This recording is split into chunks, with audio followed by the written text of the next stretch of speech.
Estimados teleoyentes, hemos decidido con la comunidad universitaria poder utilizar este mecanismo para transmitirles cómo es que una sociedad necesita reglas que le permitan tratarse los unos con los otros con respeto e igualdad. Esta forma de vivir, que es una forma que rechaza la violencia, que rechaza la discriminación, es lo que podemos denominar la cultura de paz y derechos humanos.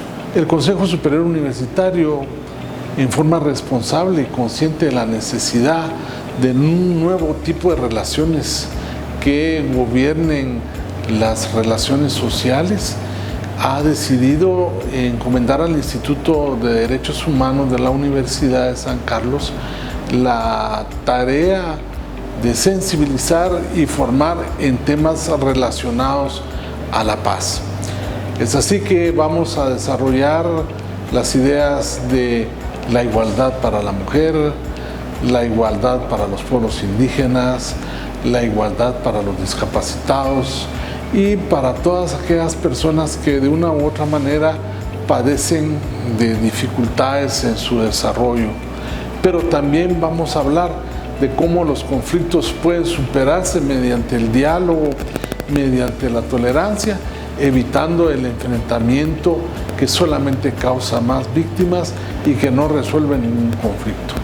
Por eso queremos agradecerles el que nos permitan llegar a sus casas con un mensaje claramente de unidad, de solidaridad y de mucho amor. El día de hoy se tratará en este espacio uno de los temas más importantes de la vida humana, que es el derecho a la salud. Y para tal efecto nos acompaña un expositor cuya experiencia en dicha temática es reconocida. Así que sin más, yo les doy la más cordial bienvenida y dejo en el uso de la palabra a nuestro invitado para el día de hoy.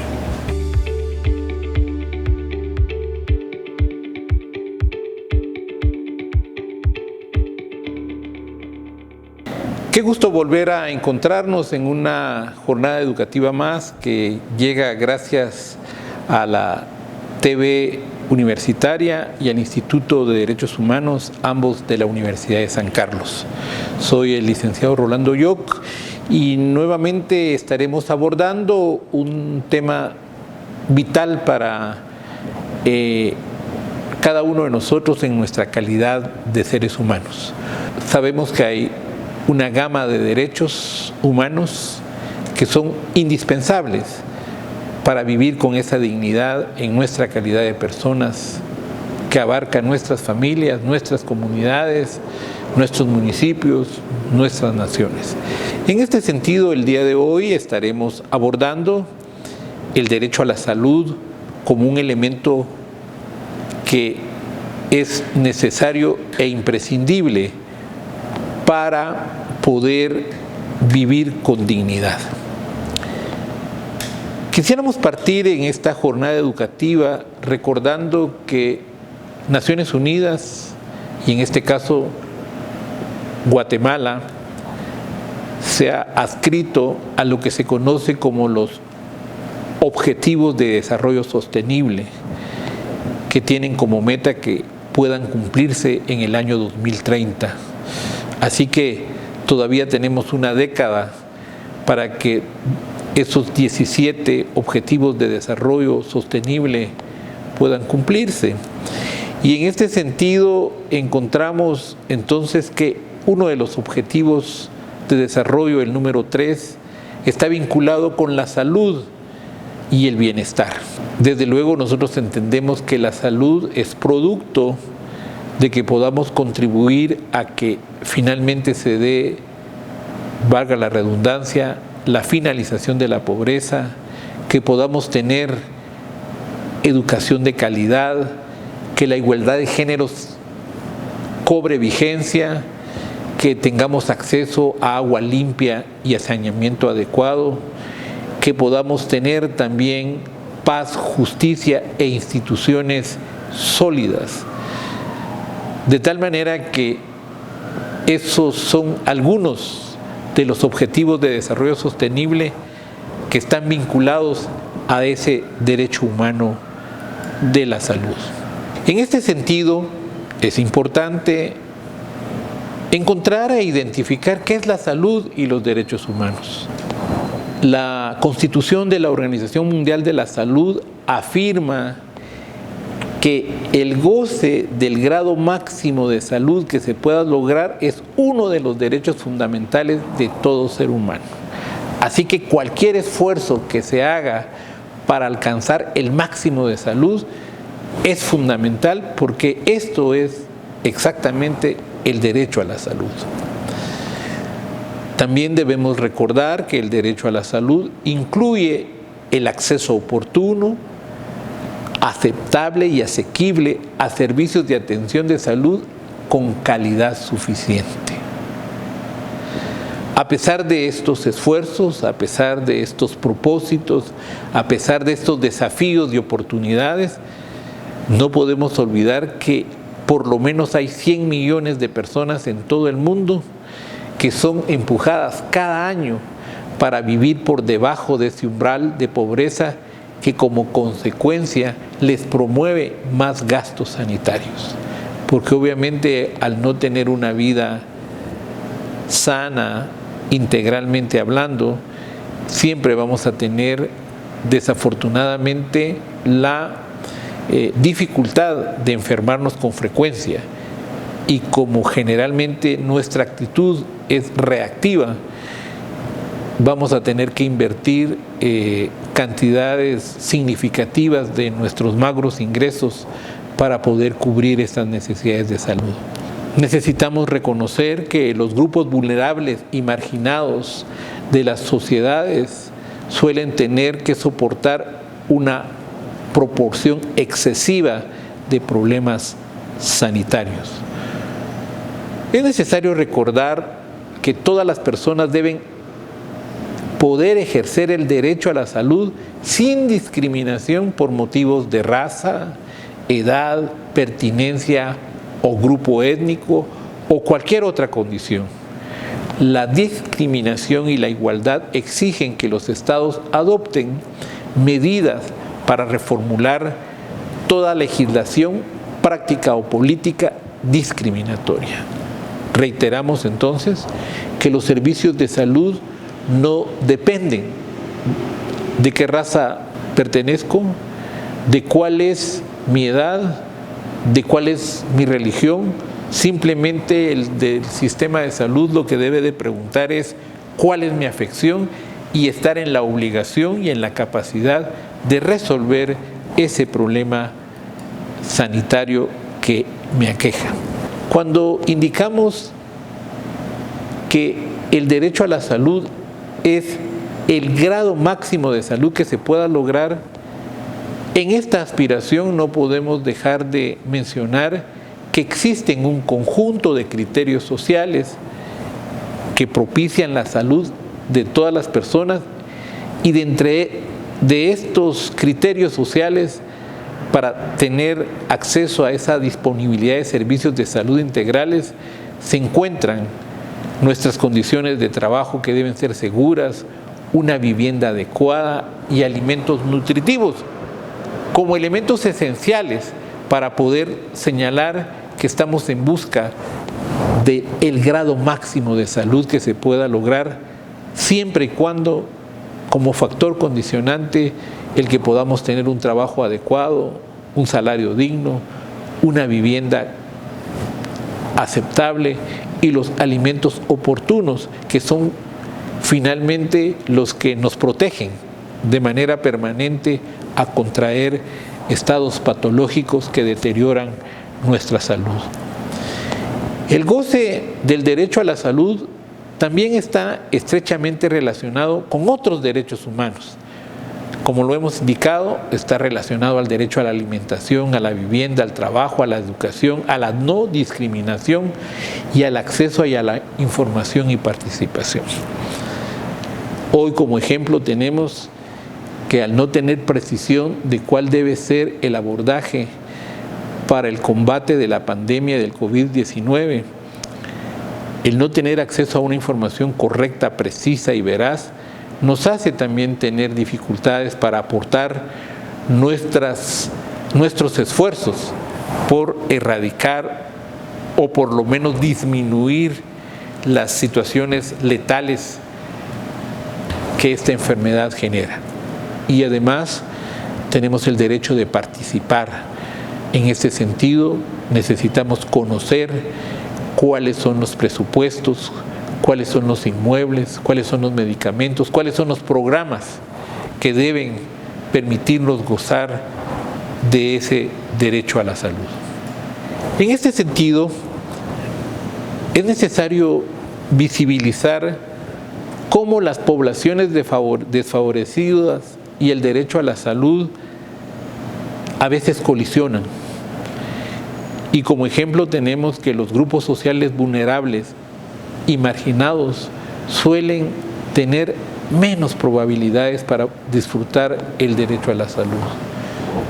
Una persona que no tenga un trabajo, o que no tenga un salario adecuado, o que no tenga una vivienda aceptable, o que no tenga acceso a una nutrición adecuada, generalmente va a tener menos posibilidades de disfrutar de este derecho a la salud. Como referencia podemos señalar que existen 4 enfermedades transmisibles mortíferas, a pesar de que una de ellas actualmente conocidas como el coronavirus y el COVID-19 o COVID-19, también tenemos el paludismo, el VIH-Sida, la tuberculosis, como enfermedades mortales que son provocadas precisamente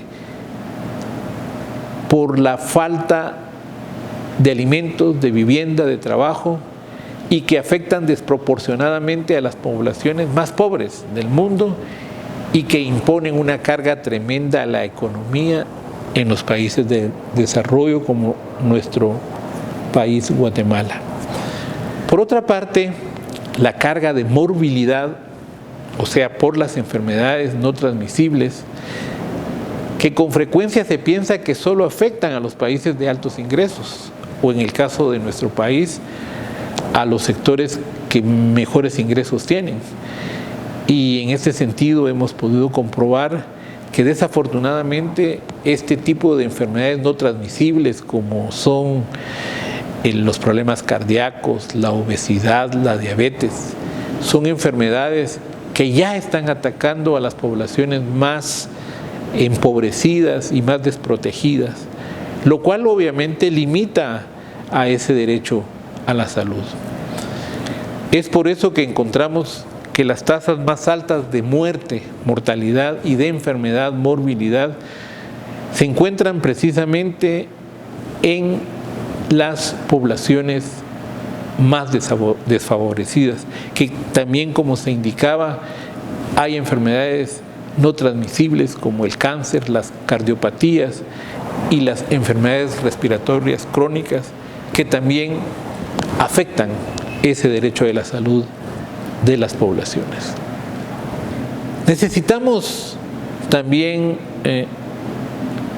evidenciar las violaciones de los derechos humanos en el ámbito de la salud, para que nos sirvan como un marco de referencia a través del cual podamos contribuir a disminuirlas y, en el mejor de los casos, a erradicarlas.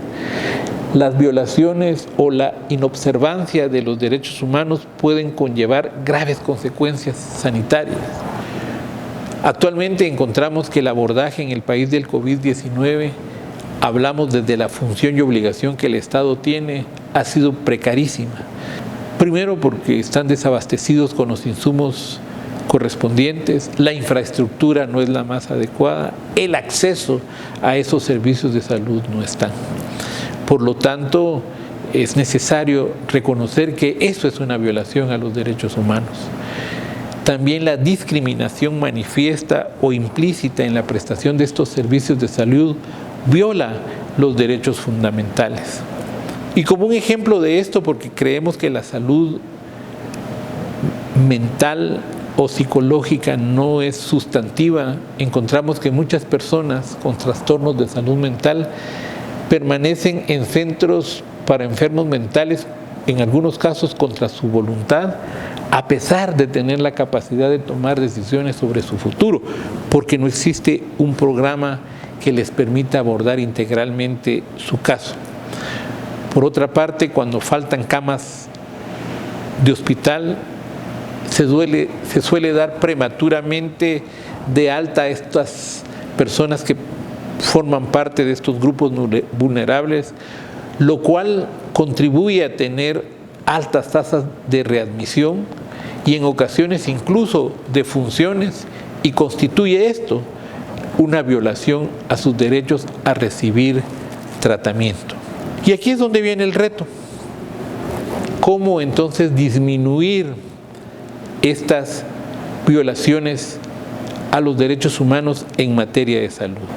Un enfoque de la salud basado en los derechos humanos ofrece estrategias y soluciones que permitan afrontar y corregir las desigualdades, las prácticas discriminatorias y las relaciones de poder injustas, que suelen ser aspectos centrales de la iniquidad de los resultados sanitarios. Entonces, el enfoque basado en los derechos humanos en materia de salud debe contemplar estrategias y soluciones que corrijan y eliminen o reduzcan significativamente las desigualdades en materia de tener acceso al derecho a la salud. El objetivo de un enfoque basado en los derechos humanos en todas las políticas y estrategias y programas se logra cuando se formulan con el fin de mejorar progresivamente el goce del derecho a la salud para todas las personas. Deben haber evidencias que existen progresos o resultados positivos en materia de esos derechos humanos. Por ejemplo, mantener abastecidos las instituciones de salud, ya sean estas en el campo comunitario preventivo o en el campo hospitalario, dotar de personal de salud, generar programas de educación y prevención en materia de salud, son de los elementos que nos estarán indicando que progresivamente se está atendiendo ese goce del derecho a la salud de todas las personas. En este sentido, es necesario que quede claro que sí existen principios y normas que son rigurosos para que podamos indicar que están basados en el enfoque de los derechos humanos en materia de salud. Un primer principio fundamental es no discriminación. El principio de no discriminación procura garantizar el ejercicio de los derechos sin discriminación alguna por motivos de raza, color, sexo, idioma, religión, opinión pública o de otra índole, origen nacional o social, posesión económica, nacimiento o de cualquier otra condición, como por ejemplo la discapacidad, la edad, el estado civil y familiar, la orientación e identidad sexual, el estado de salud, el lugar de residencia, la situación económica y social. En una sola palabra, la discriminación es un principio riguroso para que podamos tener un sistema de salud basado en el enfoque de los derechos humanos. Otro principio fundamental es la disponibilidad. Es necesario recordar e indicar que debe contarse con un número suficiente de establecimientos, bienes y servicios públicos de salud, así como de programas de salud. Con esto lo que estamos diciendo es, no podemos continuar en el país con 6 camas por cada 1000 personas. No podemos seguir teniendo 10.000 habitantes por cada médico. No podemos seguir teniendo la infraestructura de hace 40 años en el sistema hospitalario. El Hospital Roosevelt fue construido en el año más o menos 1940 y por lo tanto aproximadamente éramos como 3 o 4 millones de guatemaltecos y guatemaltecas y en la actualidad somos 18 millones aproximadamente. Por lo tanto, el Hospital Roosevelt es un ejemplo de que no podría cubrirse con esa disponibilidad de establecimientos de bienes y servicios para poder atender ese derecho humano a la salud.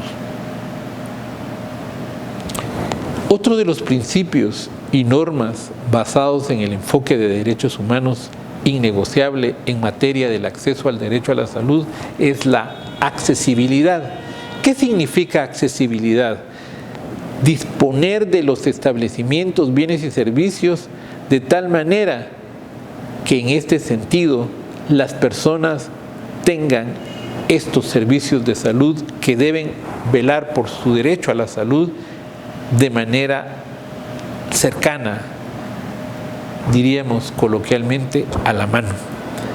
Y para eso, para saber que un servicio de salud promueve ese derecho a la salud de manera que respeta este principio de accesibilidad, necesitamos tener en cuenta 4 dimensiones o 4 características o 4 requisitos para que se dé esa accesibilidad.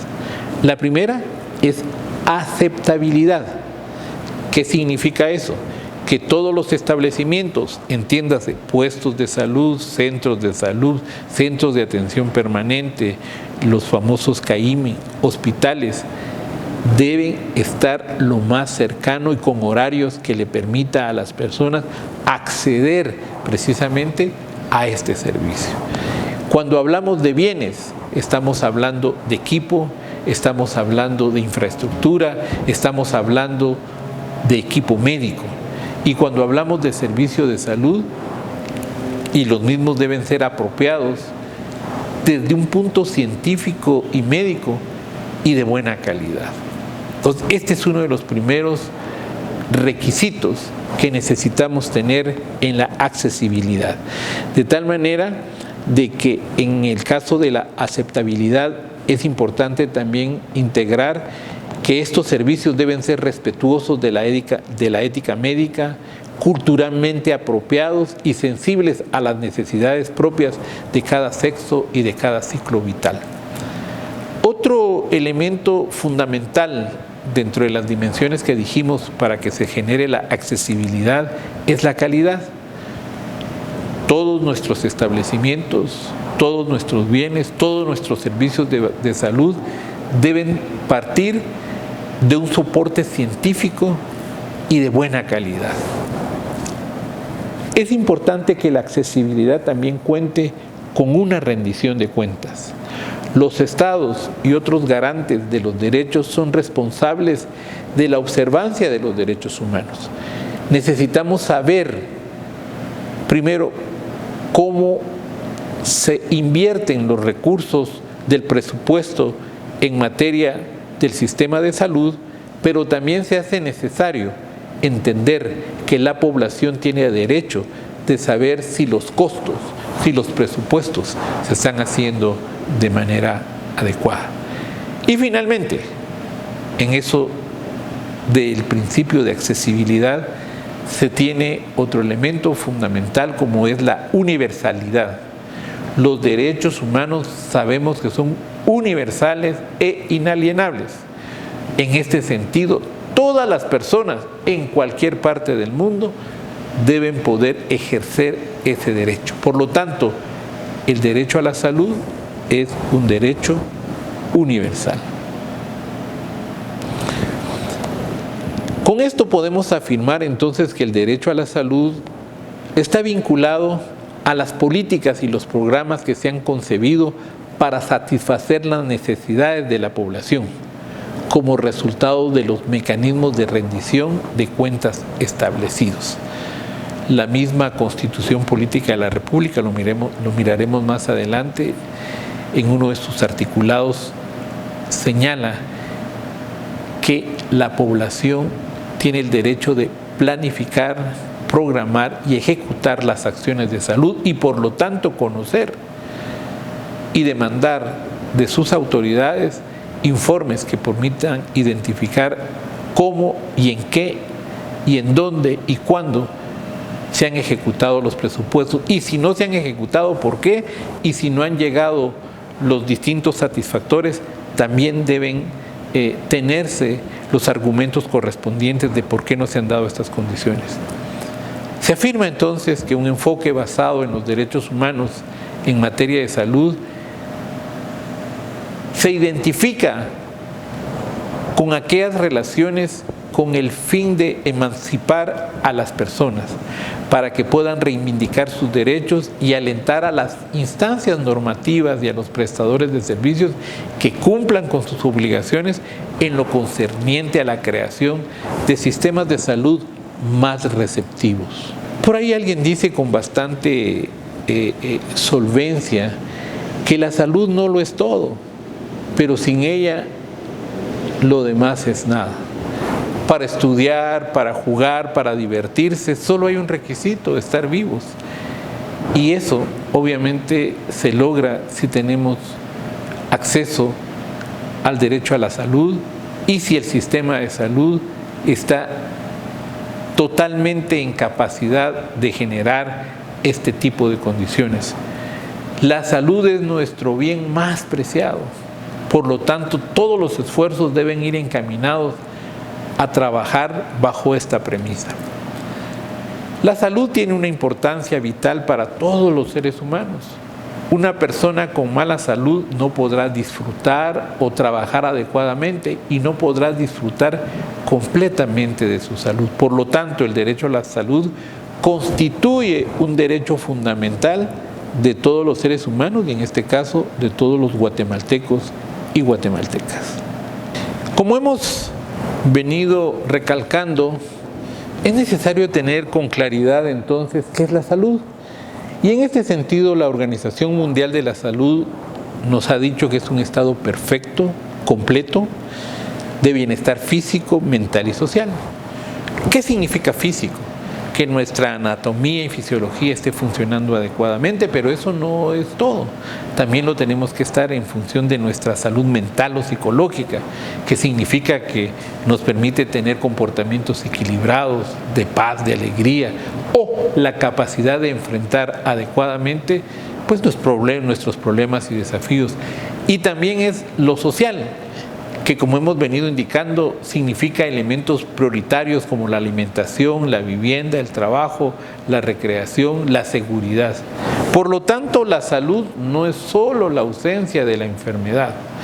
En este sentido, entonces, volvemos a reiterar que para la Organización Mundial de la Salud define el derecho a la salud como un estado completo de bienestar físico, mental y social, y no solamente como la ausencia de afecciones o enfermedades. Así que el hecho que yo no tenga catarro, el hecho que yo no tenga una infección urinaria, pero no tengo acceso a la alimentación, a la vivienda, a un trabajo adecuado, eso ya es una limitación para tener un concepto de salud que es un estado de bienestar, como lo hemos visto, completo.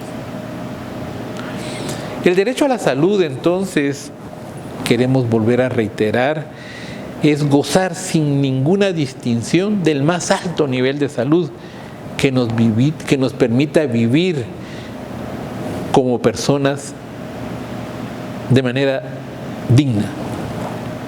También es la garantía plena de disponibilidad, acceso, calidad y facilidades de bienes, servicios y condiciones para alcanzar el nivel posible de salud. También el derecho a la salud significa asegurar a todos y todas las personas en el territorio asistencia médica y servicios médicos en caso de enfermedad física, social o mental. El derecho a la salud obliga al Estado a garantizar a los ciudadanos la posibilidad de disfrutar el mejor estado de salud posible. De este modo, el derecho a la salud se divide en varios derechos específicos, de los cuales los países, los estados, y en este caso en particular, Guatemala, debe asegurar. Un derecho que debe tenerse en cuenta es que debe existir un sistema de protección a la salud. También es un derecho el proceso de prevención y tratamientos preventivos para luchar contra la propagación de enfermedades, como se está haciendo actualmente con el COVID-19. También el tener acceso al acceso de medicamentos esenciales que garanticen nuestra restauración de salud. También hay elementos sustantivos como lo son la promoción de la salud materna infantil, porque son los grupos más vulnerables, que con mayor facilidad pueden perder ese estado de salud óptimo que buscamos. El derecho al acceso a los servicios de salud apropiados. Y por último, en este sentido, el derecho a la salud y la obligación del Estado es todos los procesos de educación y concienciación sobre la salud. Reiterar que muchos de los problemas que actualmente tenemos se deben a falta de formación y de información. Por ejemplo, todos sabemos que debe esperarse la maduración anatómica fisiológica, en particular de las mujercitas o de las mujeres, para hablarlo con claridad, para poder tener un embarazo adecuado. El país, desafortunadamente, cuenta en una gran cantidad de niñas, porque esos son de 12 a 16 años con embarazos. Esa es una obligación del Estado, de que este tipo de grupos vulnerables tengan educación y concienciación de que la salud es esperar cada etapa del ciclo vital que tienen los seres humanos. Afortunadamente, en materia de salud no estamos solos. El Estado de Guatemala ha firmado convenios y tratados internacionales en materia de derechos humanos en donde ratifican su obligación y la disposición de accesar el derecho a la salud de los guatemaltecos y guatemaltecas. En este sentido, la Declaración Americana de los Derechos y Deberes del Hombre nos indican en su artículo 11: toda persona tiene derecho a que su salud sea preservada por medidas sanitarias y sociales y asistencia médica. De la misma manera, la Declaración Universal de los Derechos Humanos establece en su artículo 25.1 que toda persona tiene derecho a un nivel de vida adecuado que le asegure, así como a su familia, la salud y en especial la asistencia social. Otro tratado y otro convenio en materia de derechos humanos y en particular en salud lo es el Pacto Internacional de Derechos Económicos, Sociales y Culturales, que reconoce en el artículo 12 el derecho de toda persona al disfrute del más alto nivel posible de salud física, mental, y exige a los estados partes, como lo es Guatemala, la adopción de medidas para asegurar a todos la asistencia médica en caso de enfermedad. Tenemos también la Convención Americana sobre Derechos Humanos, que en su artículo 33 nos indica el compromiso de los estados partes para contribuir al desarrollo integral de los sujetos y que está la defensa del potencial humano mediante la extensión y aplicación de los conocimientos modernos de la ciencia médica. La Convención Internacional sobre la Eliminación de todas formas de discriminación contra la mujer prevé en el artículo 12 el derecho a la mujer en el sentido de tener acceso a servicios de salud médica, inclusive a los que se refieren a la planificación de la familia, sin discriminación, y a los servicios apropiados en relación con el embarazo, el parto y el periodo posterior al parto, proporcionando servicios gratuitos cuando fuera necesario, asegurándole una nutrición adecuada durante el embarazo y la lactancia materna. Como podemos ver, existen una serie de tratados y convenios internacionales en materia de derechos humanos que, además de la legislación nacional, son fundamentales que se cumplan.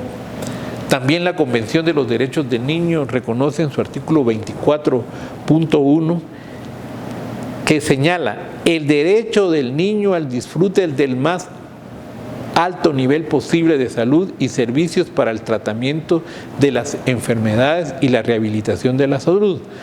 Establece que los Estados partes se esforzarán por asegurar que ningún niño sea privado de estos servicios sanitarios.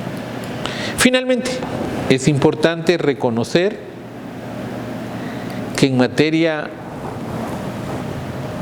legal, constitucional, valga la redundancia, la Constitución Política de la República de Guatemala declara que en función del derecho de la salud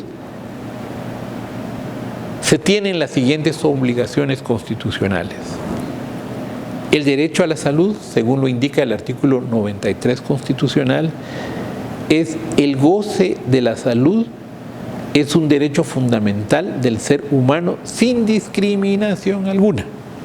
Eso, aunque el artículo 46 de la Constitución de la República establece que los tratados en materia de derechos humanos tienen preeminencia sobre la legislación nacional, afortunadamente también encontramos en la Constitución de la República que ese derecho a la salud es fundamental sin discriminación alguna.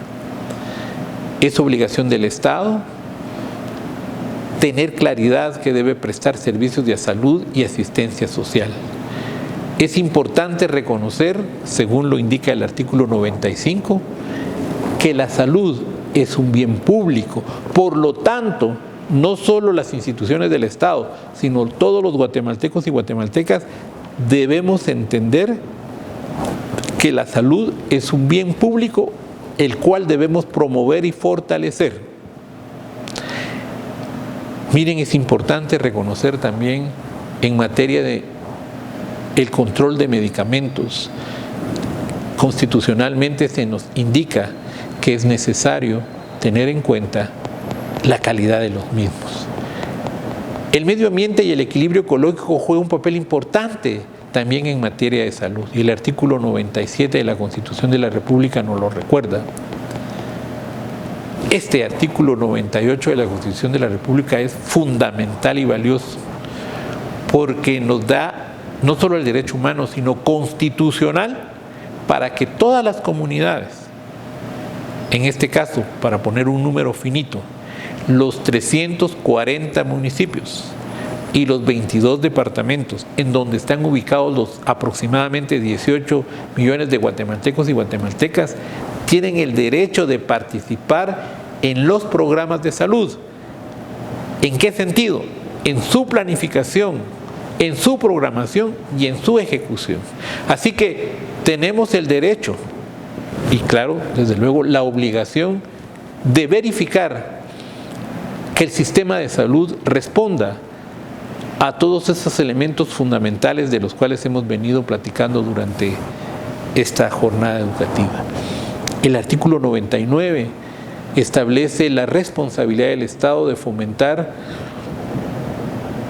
programas, acciones que mejoren la alimentación y la nutrición de nuestro país. Lo decíamos al principio de esta jornada educativa, desafortunadamente el país tiene el 50% de niños menores de 5 años con desnutrición. Reiterar que son niños y niñas, que serán los hombres y mujeres del futuro de este país, que entran totalmente descalificados, porque todas sus capacidades intelectuales, físicas, siempre van a estar por debajo de esa calidad humana que deben tenerse. Y finalmente, queremos reconocer que el derecho a la salud es un derecho sustantivo.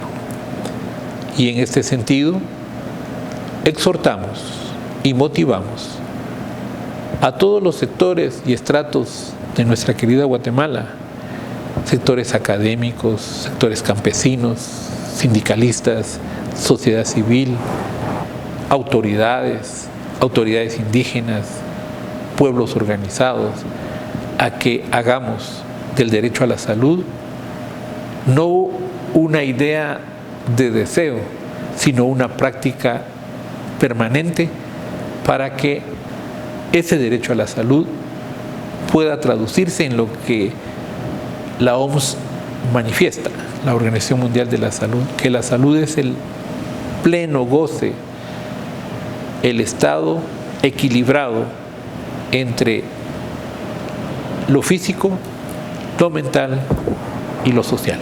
Ha sido un gusto haber compartido con ustedes y de antemano pues estaremos en espera de cualquier realimentación para poder hacer del derecho a la salud un derecho progresivo y vigente.